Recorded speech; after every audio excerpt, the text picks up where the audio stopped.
জিলহজ মাসের 10, 11, 12 এই 3 দিন কুরবানির দিন। কথা বলেন ঠিক কিনা? এই 3 দিন যেরকম ইবাদতের দিন, ঠিক তদ্রূপভাবে কোরআন এবং হাদিসের দিকে তাকাইলে বোঝা যায় জিলহজ মাসের প্রথম 10 দিন অত্যন্ত ফজিলতপূর্ণ এবং ইবাদতের দিন। বলেন সুবহানাল্লাহ। এজন্য আমি আপনাদের সামনে জিলহজ মাসের 10 দিনের 10টা ফজিলত সম্পর্কে আলোচনা করব ইনশাআল্লাহ। কয়টা ফজিলত? 10টা। এই 10 ফজিলতের ভিতর থেকে একটা ফজিলত হলো নখ, চুল ইত্যাদি কর্তন না করা, না কাটা। না কাটলে হাদিসে একটা ফজিলত বর্ণনা করা হয়েছে যে বান্দা যদি জিলহজ মাসের চাঁদ উঠার পর থেকে নিয়ে কুরবানি পর্যন্ত তার নখ, চুল এগুলো না কাটে, তাহলে আল্লাহ তাআলা ওই ব্যক্তির আমল নামায় কুরবানির সওয়াব দিয়ে দেয়। বলেন সুবহানাল্লাহ। এ বিষয়ে আমি আপনাদের সামনে একটা হাদিস বলবো। হাদিসটা এসেছে মুসলিম শরীফে, হাদিস নাম্বার 4977। হাদিসটা কি? আন উম্মে সালেমা রাদিয়াল্লাহু তাআলা আনহা আন্নান নবী সাল্লাল্লাহু আলাইহি ওয়াসাল্লাম قال ইযা রাআইতুম হিলালা জিলহিজ্জাতি ওয়া আরাদা আহাদুকুম আন ইউযহিয়া ফালিয়ুমসিকান শারিহি ওয়া আযফারিহি। হযরত উম্মে সালামা রাদিয়াল্লাহু তাআলা আনহা থেকে হাদিসটা বর্ণিত। উনি বলেন, নিশ্চয় রাসূলুল্লাহ সাল্লাল্লাহু আলাইহি ওয়াসাল্লাম বলেছেন, ইযা রাআইতুম হিলালা জিলহিজ্জাতি, তোমরা যখন জিলহজ মাসের চাঁদ দেখো। তাহলে জিলহজ মাসের চাঁদ দেখার দরকার আছে কিনা বলেন? এজন্য আমরা ইনশাআল্লাহ আজকে সকলেই দেখার চেষ্টা করব। পারবো তো ইনশাআল্লাহ? যখন তোমরা জিলহজ মাসের চাঁদ দেখো, ওয়া আরাদা আহাদুকুম আন ইউযহিয়া, এবং তোমরা কুরবানি করার ইচ্ছা করো, ফালিয়ুমসিকা আন শারিহি ওয়া আযফারিহি, সে যেন তার মাথার চুল এবং হাত পায়ের নখ কাটা থেকে বিরত থাকে। বলেন সুবহানাল্লাহ। তার কারণ সে যদি বিরত থাকে, কুরবানি করার পরে যদি সে কাটে, তাহলে তার আমল নামায় কুরবানির সওয়াব লেখা হয়। বলেন সুবহানাল্লাহ। মুসলিম শরীফের এই হাদিস থেকে আমরা বুঝতে পারলাম এই ফজিলতটা যে ব্যক্তি কুরবানি করবে তার জন্য। কথা বলেন ঠিক কিনা? এখন প্রশ্ন হতে পারে, হুজুর যারা কুরবানি করবে না তারা এই আমল করলে কুরবানির সওয়াব পাবে কিনা? হ্যাঁ, তারাও যদি এই আমল করে কুরবানির সওয়াব পাবে। এর দলিল হলো সামনের হাদিস, নাসাই শরীফ, হাদিস নাম্বার 4367 নাম্বার হাদিস। কি? আল্লাহ রসুল মুহাম্মদুর রাসূলুল্লাহ সাল্লাল্লাহু আলাইহি সাল্লাম বলেন, ক্বালা রাসূলুল্লাহ সাল্লাল্লাহু আলাইহি ওয়াসাল্লাম, উমিরতু বিয়াউমিল আযহা জাআলাহুল্লাহু ঈদান লিহাযিহিল উম্মতি ফাকালা রাজুলুন আরাআইতা ইন লাম আজিদ ইল্লা মানিহাতান ক্বালা লা ওয়ালাকিন তা'খুযু মিন শারিকা ওয়া তুকাল্লিমু আযফারিকা ওয়া তাকুসসু শারিবিকা। রাসূলুল্লাহ সাল্লাল্লাহু আলাইহি ওয়াসাল্লাম বলেন, আমাকে এই উম্মতের জন্য কুরবানির দিনকে ঈদের দিন হিসেবে ঘোষণা করার আদেশ দেওয়া হয়েছে। বলেন সুবহানাল্লাহ।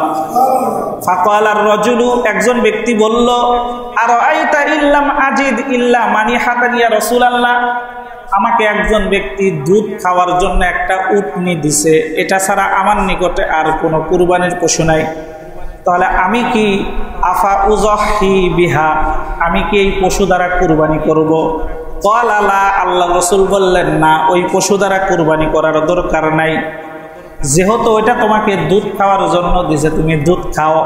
ওয়ালাকিন তা'খুযু মিন শারিকা, তবে তুমি তোমার মাথার চুলগুলো কুরবানির দিন কুরবানি করার পরে কাটবে। ওয়া তুকাল্লিমু আযফারিকা, এবং তুমি তোমার নখ যে আছে এই নখগুলো কর্তন করবে।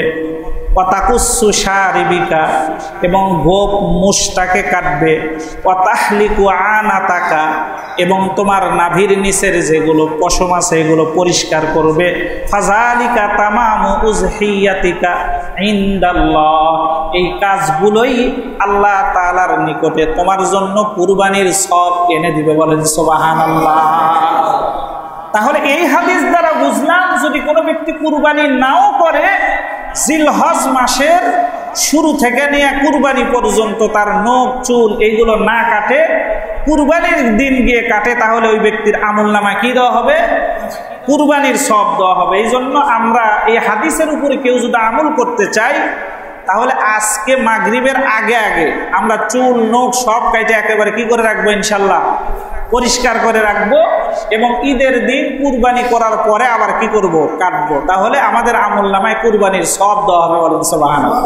তবে হ্যাঁ, একটা বিষয় খেয়াল করা দরকার, অনেকের চুল নখ অনেক বড় হয়ে গেছে, কাটতেছে না, আবার 40 দিন পার হইলে ইবাদত কিন্তু কি হবে না? কবুল হবে না। এজন্য এই বিষয়টাও খেয়াল রাখতে হবে, যাদের চুল নখ দাড়ি বড় হয়ে গেছে আমরা আজকেই কি করে নেই? কেটে নেই, এবং ঈদের দিন পর্যন্ত আর কি কাটবো না। আর কাটলে ঈদের দিন কুরবানির সওয়াব আমলনামায় দেওয়া হবে ইনশাআল্লাহ। জিলহজ মাসের দ্বিতীয় আমল রোজার আমল। কিসের আমল বলেন? রোজার ফজিলত কি? এই হাদিসটা এসেছে তিরমিজি শরীফ এবং মিশকাত শরীফে আসছে, হাদিস নাম্বার 1387।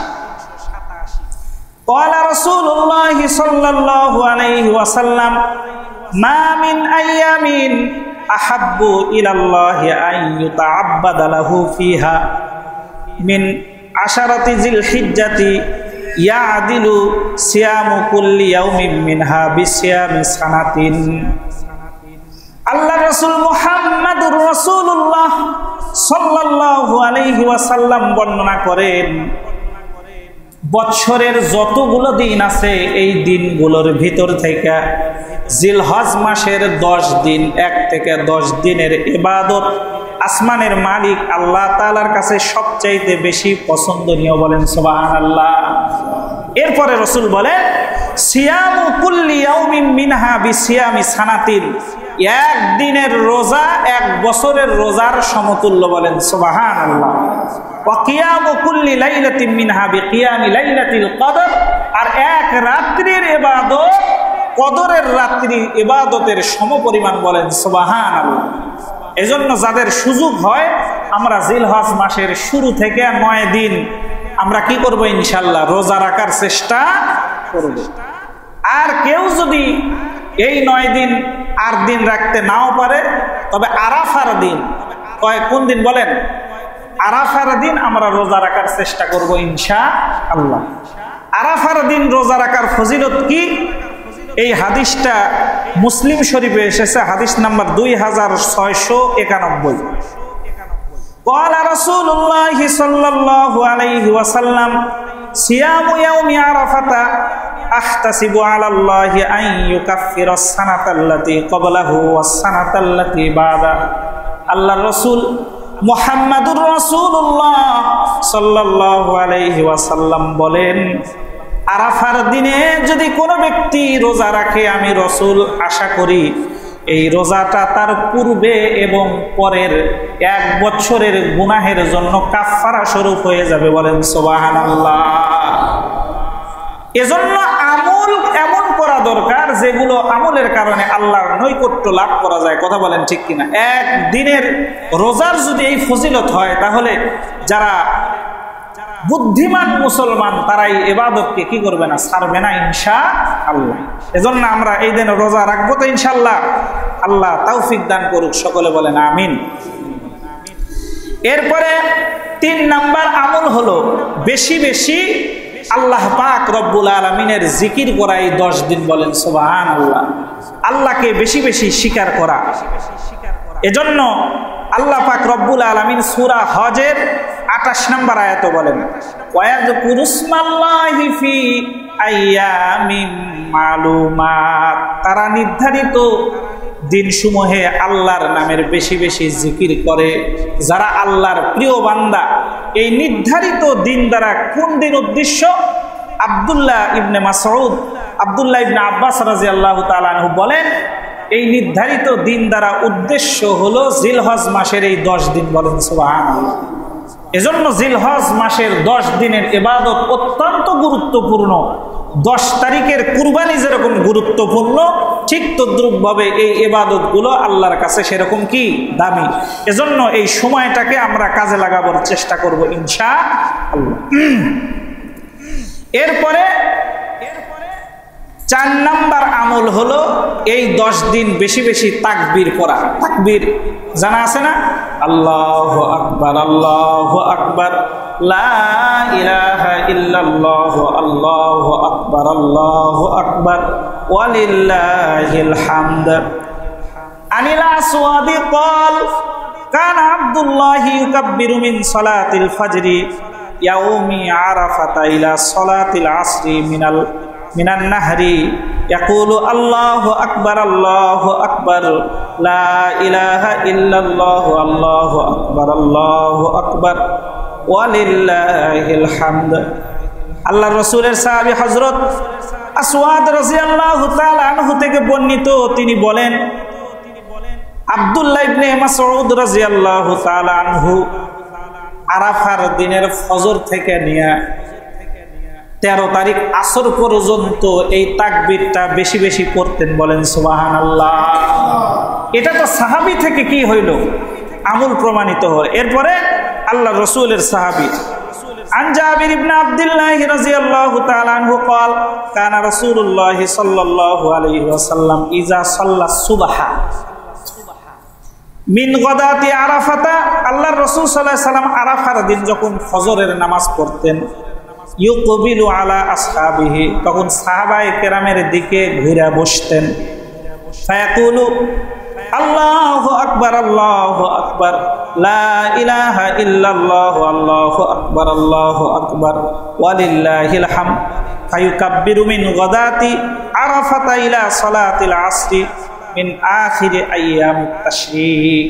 আইয়ামে তাশরিকের শেষ দিন অর্থাৎ 9 তারিখ ফজর থেকে নিয়ে 13 তারিখ আসর পর্যন্ত, অর্থাৎ যে কয়েকদিন কুরবানি করা কি চলে, ওই কয়েকদিন এই তাকবীর আল্লাহ রাসূল পড়তেন। এজন্য আমরা 4th নাম্বার যে আমল পেলাম, আমরা বেশি বেশি এই 10 দিন তাকবীর আদায় করব ইনশাআল্লাহ।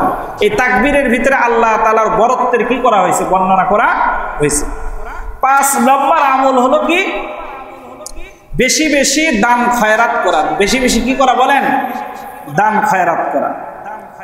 আল্লাহ তাআলা বলেন সূরা বাকারা আয়াত নাম্বার 245, আল্লাহ বলেন, মান যাল্লাযী ইউরিদুল্লাহা করদান হাসানান ফায়ুদাইফাহু লাহু আদআফান কাসীরা। আল্লাহ বলেন, কে আসো আল্লাহকে কর্জে হাসানা দিবে, তাহলে তিনি তা বহু গুণে বৃদ্ধি করে তোমাদেরকে আবার ফিরিয়ে দিবে। বলেন সুবহানাল্লাহ। আল্লাহর কি কর্জে হাসানার দরকার আছে বলেন? বরং অসহায় গরিবদেরকে অথবা মাদ্রাসা মসজিদ দ্বীনের পথে আপনি খরচ করবেন, তো এটা আল্লাহর রাস্তায় খরচ, আল্লাহকে দেওয়ার সমান। বলেন সুবহানাল্লাহ। এজন্য দেখেন, জিলহজ মাস যেহেতু শুরু হয়েছে, আমলের একটা সুন্দর সুযোগ হাদিস দ্বারাও প্রমাণিত। সুতরাং আমরা বেশি বেশি এই মাসে দান করার চেষ্টা করব। পারবো তো ইনশাল্লাহ? বিশেষ করে আপনাদের কাছে একটা অনুরোধ থাকবে, তা হলো আপনারা আপনাদের এই মসজিদের দিকে খেয়াল করবেন। এই যে আপনাদের মসজিদের সামনে একটা গেট হইতেছে, ঠিক আছে না?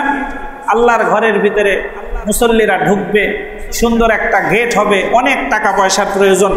আপনারা যাদের যাস কি হয় সাধ্যে কুলায়, আমরা কমিটির গুরুত্বপূর্ণ লোকের সাথে যোগাযোগ করে দেওয়ার চেষ্টা করব ইনশাল্লাহ। অথবা আমাকেও দিতে পারেন, অথবা কমিটির যে কোনো মানুষের সাথে, সভাপতি আছে, সেক্রেটারি আছে, ওনাদের সাথে যোগাযোগ করে দিবেন ইনশাল্লাহ। পারবেন তো ইনশাল্লাহ?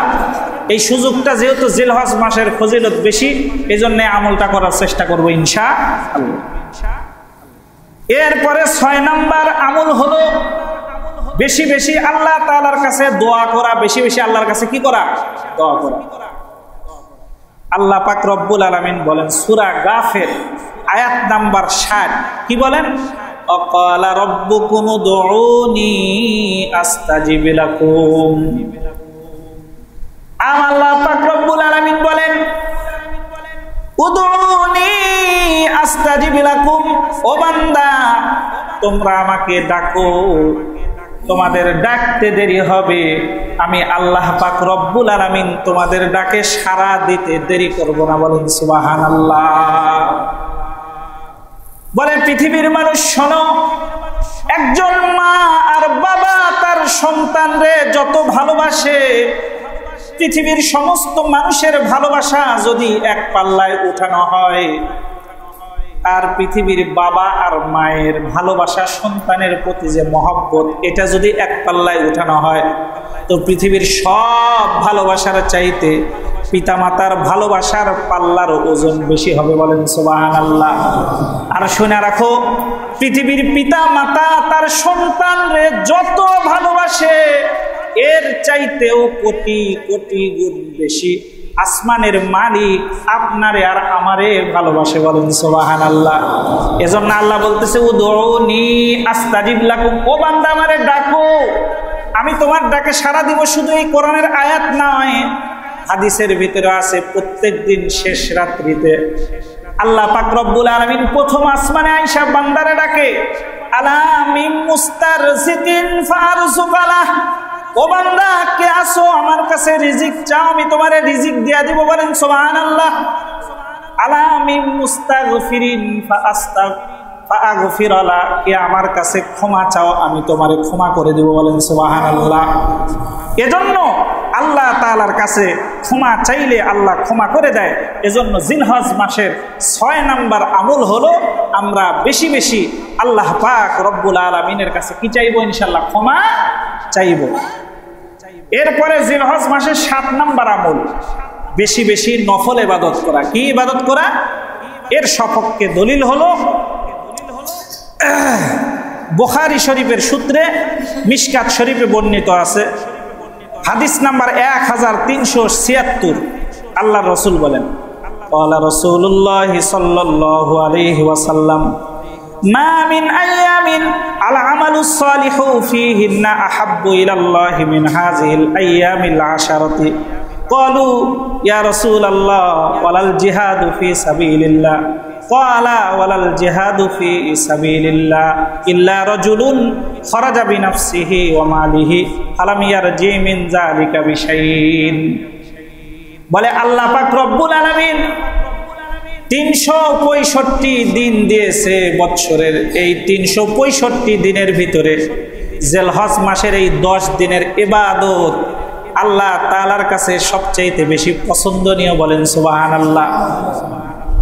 ক্বালু ইয়া রাসূলুল্লাহ ওয়ালাল জিহাদু ফী সাবিলিল্লাহ। সাহাবায়ে কেরাম রাসূলকে জিজ্ঞেস করলো, ইয়া রাসূলুল্লাহ, আল্লাহর রাস্তায় জিহাদ করাও কি এই জিলহজ মাসের 10 দিনের ইবাদতের চাইতে বেশি ফজিলতপূর্ণ নয়? ক্বালা ওয়ালাল জিহাদু ফী সাবিলিল্লাহ। আল্লাহ রাসূল বললেন, না, জিহাদ করাও এই 10 দিনের চাইতে বেশি ফজিলতপূর্ণ নয়। তবে আল্লাহ রাসূল হাদিসের শেষাংশে বলেছেন, ইল্লা রাজুলুন খারাজা বিনাফসিহি ওয়া মালিহি ফালাম ইয়ারজি মিন যালিকা বিশাই। যদি কোনো ব্যক্তি জান আর মাল নিয়ে আল্লাহর রাস্তায় জিহাদ করার জন্য বের হয় আর জিহাদ করতে করতে শহীদ হয়ে যায় আর ফিরে না আসে, তাহলে ওই ব্যক্তির শহীদ হওয়াটা অবশ্যই জিলহজ মাসের আমলের চাইতে বেশি গুরুত্বপূর্ণ আমল আল্লাহর কাছে। বলেন সুবহানাল্লাহ। সে যদি শহীদ না হয়, এমনি ফিরে আসে, তাহলে জিলহজ মাসের 10 দিনের আমলই আল্লাহ তাআলার কাছে বেশি পছন্দনীয়। বলেন সুবহানাল্লাহ। আর 8 নাম্বার আমল হলো আমরা বেশি বেশি আল্লাহর কাছে তওবা করব, যাতে করে আল্লাহ মাফ করে দেয়। আল্লাহ বলছেন, তুবু ইলাল্লাহি তাওবাতান নাসুহা, খাঁটি দিলে আসমানের মালিকের কাছে ফিরে আসো, আল্লাহ পাক রব্বুল আলামিন মাফ করে দিবে। বলেন সুবহানাল্লাহ। এক ব্যক্তি একদিন নয়, 2 দিন নয়, 80 বছর পর্যন্ত ইয়া সনম সনম বলেছে, একবার শুধু জবান দ্বারা বের হয়েছে ইয়া সামাদ, আল্লাহ পাক রব্বুল আলামিন সারা জিন্দেগির সমস্ত গুনাহ মাফ করে দিয়ে তার নেককার বান্দার খাতায় নাম উঠায় দিয়েছে। বলেন সুবহানাল্লাহ। আরে দুনিয়ার মানুষের কাছে চাইলে দুনিয়ার মানুষ অসন্তুষ্ট হয়, কিন্তু আমার রবের কাছে চাইলে রব কি হয়? খুশি হয়। মানুষের বাড়িতে 1 দিন 2 দিন গেলে মানুষ বিরক্ত হয়, আর আল্লাহর ঘরে যত আসবেন আল্লাহ তাআলা তত খুশি হবে। বলেন সুবহানাল্লাহ। এজন্য নামাজ পড়বেন, সেজদা দিবেন, আল্লাহর কাছে চাইবেন, আল্লাহ আমাদের মর্যাদা বাড়ায় দিবে ইনশাআল্লাহ। এবার 9 নাম্বার আমল, সামর্থ্য থাকলে হজ এবং উমরা করা। এই মাসে কি করা? হজ এবং উমরা করা। আল্লাহর অনেক বান্দা আছে হজ ফরজ, উমরা ফরজ, অথচ একজন ব্যক্তিও এখন পর্যন্ত আল্লাহর রাস্তায় রসুলের মহাব্বত জহের করার জন্য মদিনায় যায় নাই, আল্লাহর ঘর দেখার জন্য মক্কায় যায় নাই। এর আগে আপনাদেরকে একটা হাদিস বলেছিলাম, 5 বছর হজ ফরজ হওয়ার পরে 5 বছর যদি কোনো ব্যক্তি খেলায় খেলায় কাটায় দেয়, মক্কা মদিনায় সফর না করে, তাহলে আল্লাহ তাআলা সর্বপ্রকার কল্যাণ থেকে ওই ব্যক্তিকে কি দূরে রাখে। এজন্য আমরা হজ ফরজ হলে করবো তো ইনশাআল্লাহ। ফজিলত কি? মুসলিম শরীফে একটা হাদিস আসছে, এই হাদিসটা আপনাদেরকে বলি। ক্বালা রাসূলুল্লাহ সাল্লাল্লাহু আলাইহি ওয়াসাল্লাম, আল উমরাতু ইলাল উমরাতি কাফফারাতুন লিমা বাইনাহুমা। যদি কোনো ব্যক্তি 1 বছর উমরা করলো, মাঝখানে 2 বছর পর আবার একবার উমরা করলো, এই মাঝখানের যে 2 বছর চলে গেল, দ্বিতীয় উমরাটা মাঝখানের গুনাহের, এই 2 বছরের গুনাহের জন্য কাফারা স্বরূপ হয়ে যাবে। বলেন সুবহানাল্লাহ। এরপরে আল্লাহ রসুল বলেন, আল হাজ্জুল মাবরুরু লাইসা লাহু জাযাউন ইল্লাল জান্নাহ। আর যদি কোনো ব্যক্তির হজ কবুল হয়ে যায়, একটা কবুল হজের সব আল্লাহর রসুল বলেছেন সরাসরি আল্লাহ তাআলার নিয়ামতের জান্নাত। বলেন সুবহানাল্লাহ। এজন্য আমরা হজ করার চেষ্টা করব ইনশাআল্লাহ। এরপরে 10 নাম্বার যে ফজিলত, সেটা হলো সামর্থ্যবান ব্যক্তির উপরে কুরবানি করা। কি করা? বলেন আল্লাহর রাসূল হাদিস শরীফে বলেছেন, ক্বালান নবী সাল্লাল্লাহু আলাইহি ওয়াসাল্লাম, মান ওয়াজাদা সাআতান ওয়ালাম ইউযাহি ফালা ইয়াকরাবান্না মুসাল্লানা।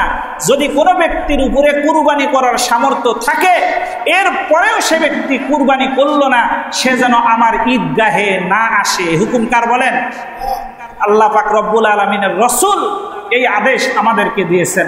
এজন্য ভাই, যাদের উপর কুরবানি ফরজ, আমরা কুরবানি করার ওয়াজিব, আমরা কুরবানি করার চেষ্টা করব তো ইনশাআল্লাহ। এরপরে রাসূল বলেছেন, কুরবানির দিনে কুরবানির চাইতে উত্তম ইবাদত আর হতেই পারে না। বলেন সুবহানাল্লাহ। আর হাদিসে আসছে, যে ব্যক্তি কুরবানি করবে, এই কুরবানির পশুর শিং, চুল, এগুলো এই পশু হাসরের ময়দানে এগুলো নিয়ে আল্লাহর দরবারে উপস্থিত হবে। বলেন সুবহানাল্লাহ। সাক্ষী দিবে তোমার সন্তুষ্টি অর্জন করার জন্য এ ব্যক্তি কুরবানি দিয়েছিল। শুধু তাই নয়, এখানে হাদিস শরীফে এসেছে, আল্লাহ রাসূল সাল্লাল্লাহু আলাইহি ওয়াসাল্লাম বলেন, মা আমিলা আদামিয়ুন মিন আমালিন ইয়াওমান নাহরি আহাব্বু ইলাল্লাহি মিন ইহরাকিদ দাম। এরপরে বলেন, লা ইয়াতি ইয়াউমাল কিয়ামাতি বিকুরুনিহা ওয়া আশারিহা ওয়া আজলাফি। হাসরের ময়দানে শিং নিয়ে, তারপরে তার চুল নিয়ে, তার খুল নিয়ে আসবে। ওয়াইন্নাদ দমা লা ইয়াকাউ মিনাল্লাহি বিমাকানিন ক্বাবলা আন ইয়াকা মিনাল আরদি ফাতিবু বিহা নাফসান। কুরবানির পশুর রক্ত জমিনে পড়ার সঙ্গে সঙ্গে আল্লাহ তাআলা ওই ব্যক্তিটাকে একটা উচ্চ মর্যাদা সম্পন্ন ব্যক্তিতে পরিণত করে দেয়। বলেন সুবহানাল্লাহ। এজন্য আল্লাহ রাসূল বলেছে, ফাতুবু বিহা নাফসান। সুতরাং তোমরা সন্তুষ্টি চিত্তে আল্লাহর রাস্তায় কুরবানি করো। পারবো তো ইনশাআল্লাহ। কিন্তু অত্যন্ত দুঃখজনক হলেও সত্য, বস্তুবাদী, ভোগবাদী, পাশ্চাত্যের অনুসরণকারী ডিজিটাল অফ বাংলাদেশের কতিপয় জ্ঞানপাপী বুদ্ধিজীবী বলে যে একদিনে এতগুলো পশু কুরবানি করার দ্বারা অর্থনৈতিক অবক্ষয় হয়। বলেন নাউজুবিল্লাহ। আবার কিছু জ্ঞানপাপী বলে এতগুলো পশু একদিনে জবাই করা এটা কি নির্দয়া নয়? আবার কিছু জ্ঞানপাপী বলে এই জবাই করার দ্বারা পশুর ঘাটতি হইতেছে, মানুষের খাদ্যের ঘাটতি হইতেছে, বলেন নাউজুবিল্লাহ। আরে এই সমস্ত কথা তো তারাই বলে যারা কোরআনের প্রতি মায়া নাই, মহাব্বত নাই, রসুলের হুকুমের প্রতি যাদের মহাব্বত নাই, আল্লাহর কুদরতির প্রতি যাদের বিশ্বাস নাই, তারাই এই ধরনের কথা বলে। কথা বলেন ঠিক কিনা? এজন্যই আমি বলি, মাছের যেমন পচন ক্রিয়া শুরু হয় মাথা থেকে, ঠিক তদ্রূপভাবে সমাজেরও পচন ক্রিয়া শুরু হয় এই ধরনের কুশিক্ষায় শিক্ষিত বুদ্ধিজীবীদের মাথা থেকে। কথা বলেন ঠিক কিনা? এরা আল্লাহর হুকুম আর আদেশ দেখলে চুলকানি শুরু হয়। কথা বলেন ঠিক কিনা? তুমি কনসার্ট করতে পারো, নায়ককে নিয়ে এসে লক্ষ লক্ষ কোটি কোটি টাকা খরচ করতে পারো, তাতে কোনো অসুবিধা নাই, আর আল্লাহর রাস্তায় কুরবানি করলেই তোমার সমস্যা হয়ে যায়। আচ্ছা আপনাদেরকে বলি, আকাশে বাজ পাখি উড়ে, আকাশে শকুন উড়ে, এরা হলো মাংসভোজী প্রাণী। কথা বলেন ঠিক কিনা? এরা তো এক প্রাণী আর এক প্রাণীকে খায়। ওই সময় তো বলেন না যে এরা বড় নির্দয়। আপনি সাগরের দিকে তাকিয়ে দেখেন, বড় বড় মাছ, বড় প্রাণীগুলো আর এক প্রাণীকে খাইতেছে, তখন তো বলেন না নির্দয়। বনের দিকে তাকায় দেখেন, বড় বড় বাঘ, ভাল্লুক, সিংহ, হরিণ, এরপরে বানর এদেরকে খাইতেছে, তখন তো বলেন না নির্দয়। কথা বলেন ঠিক কিনা? আর আল্লাহর রাস্তায় কুরবানি যখন করতে হয় তখন আপনাদের কি চুলকানি শুরু হয়ে যায়।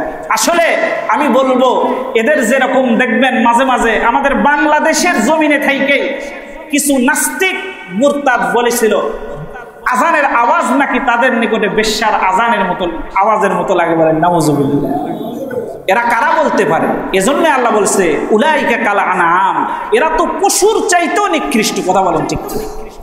মালাকুল মউত আল্লাহর রসুলের জীবন নিয়ে গেছে, সাহাবায়ে কেরামের জীবন নিয়ে গেছে, বড় বড় আল্লাহর ওলির জীবন নিয়ে গেছে, তাই বলে আপনি মনে করবেন যে সে নির্দয় না।